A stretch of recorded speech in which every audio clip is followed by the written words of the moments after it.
आदिवासी यानी आदि अनादिकाल से बसने वाला, उसको हम आदिवासी कहते हैं। तो इस मंच से मैं कहना चाहता हूं, आज आदिवासी को अलग अलग नाम से पुकारा जाता है, आदिवासी के नाम से अलग अलग योजना बनाई जाती है। आदिवासी की अस्मिता मिटाने के लिए आपने देखा होगा, आदिवासी को आज शेड्यूल ट्राइब, जनजाति, वनवासी, वन बंधु के नाम से भी आज बुलाया जाता है। तो इस मंच से सभी मेरे साथियों को निवेदन करता हूं, तो आदिवासी को बचाने के लिए हम कोई वन बंधु नहीं है, हम कोई वनवासी नहीं है, हम आदिवासी है, आदिवासी ही हम रहेंगे। साथियों, आदिवासी का इतिहास डॉक्टर जीतूभाई ने बताया कि 23,000 साल से यहाँ आदिवासी रह रहा है। आदिवासी का स्वभाव सरल था, संवेदनशील थे। आदिवासी प्रकृति पूजक थे, प्राकृतिक मूल्यों को जतन करते थे, सामूहिक भावना साथ में रखते थे, सहकारी भावना रहती थी। और हमारी संस्कृति, हमारी परंपरा, हमारी विधि, जो भी हमारी मरण विधि है, लग्न विधि है, हमारी जन्म की विधि है, सभी हमारे आदिवासी की अलग है। हम प्रकृति के साथ में रहने वाले लोग हैं, हम धर्म को भी हमारी संस्कृति में मानने वाले लोग हैं। तो आपने देखा होगा, आगे की वक्ताओं ने बताया कि जब भी इस देश में नए नए धर्म आए, वो चाहे हिंदू हो, मुस्लिम हो, सिख हो, ईसाई हो, बौद्ध हो, जैन हो, सभी धर्म आदिवासी के बाद इस धरती पर आए हैं। और हिंदू जैसे धर्म ने तो हमारे समाज में, आपको पता होगा कि वर्ण व्यवस्था प्रथा रखी थी कि भाई पहले ब्राह्मण होगा, बाद में क्षत्रिय होगा, वैश्य होगा और शूद्र में हमारे लोगों को माना जाता था।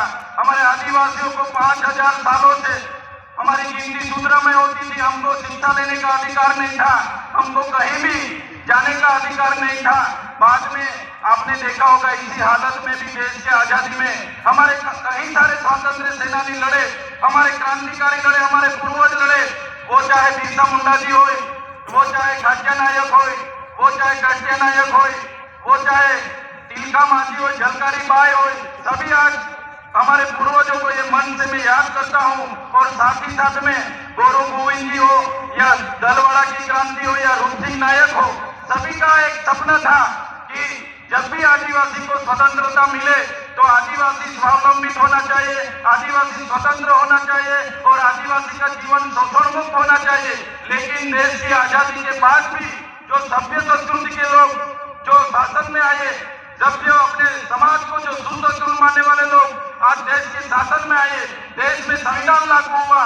संविधान का आमुख कहता है कि ये देश का संविधान, हम भारत के लोग ये देश के संविधान के तहत हमारे देश के लोगों को हम समानता, स्वतंत्रता और बंधुता देते हैं।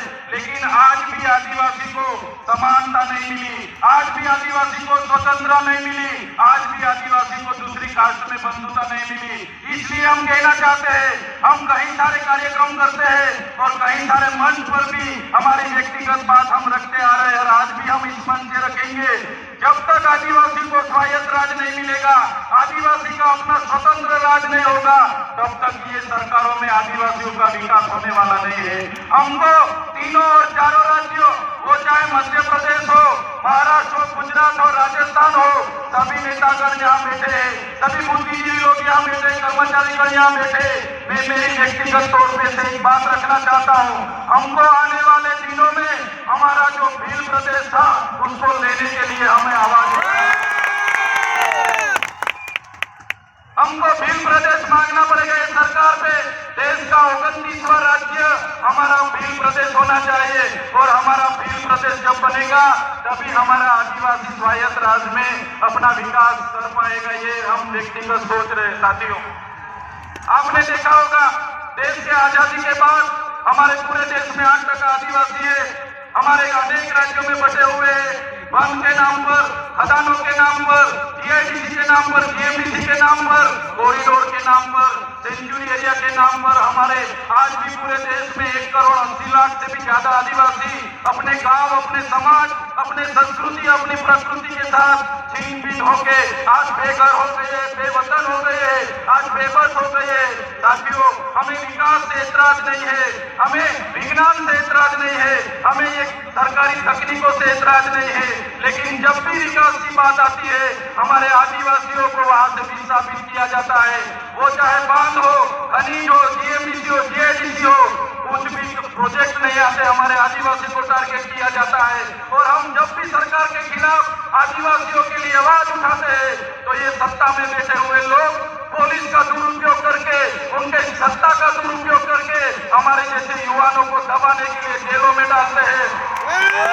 हमारे जैसे युवा जो खुद क्लास 2 ऑफिसर था, क्लास 2 ऑफिसर की बस अपनी गवर्नमेंट जॉब छोड़ के समाज की लड़ाई के लिए हम आए और समाज के लिए लड़ते लड़ते आज ये सरकार ने फर्जी FIR 19 कितनी FIR हमारा पर कर दी।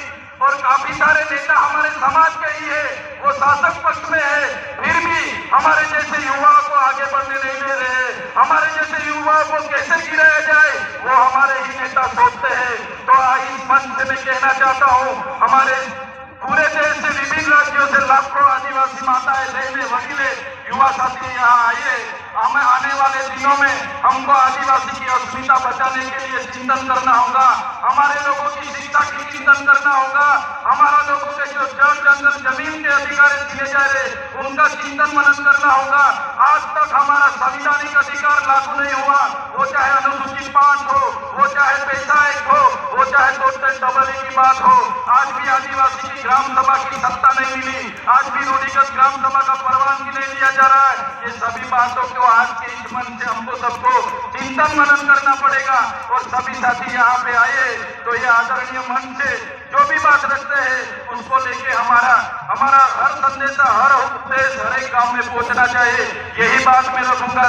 समय ज्यादा नहीं है, काफी सारे वक्ता है, लेकिन ये मंच से इतना जरूर कहूंगा कि हम व्यक्तिगत तौर पे मानते हैं सरकारें आएगी जाएगी, पार्टियां बनेगी बिखरेगी, संगठन बनेंगे बिखरेंगे, हम सभी लोग धर्म संप्रदाय में कहीं भी बटे हुए हैं, तो आदिवासी को पहले आदिवासी के तौर पर एक होना पड़ेगा, तभी अपने आदिवासियों का विकास होगा। यही बात रख के सबका धन्यवाद करता हूँ, सबको जोहार करता हूँ और लास्ट में जय भील प्रदेश के नारे से मेरा वक्तव्य पूरा करता हूँ। जय भील प्रदेश। धन्यवाद।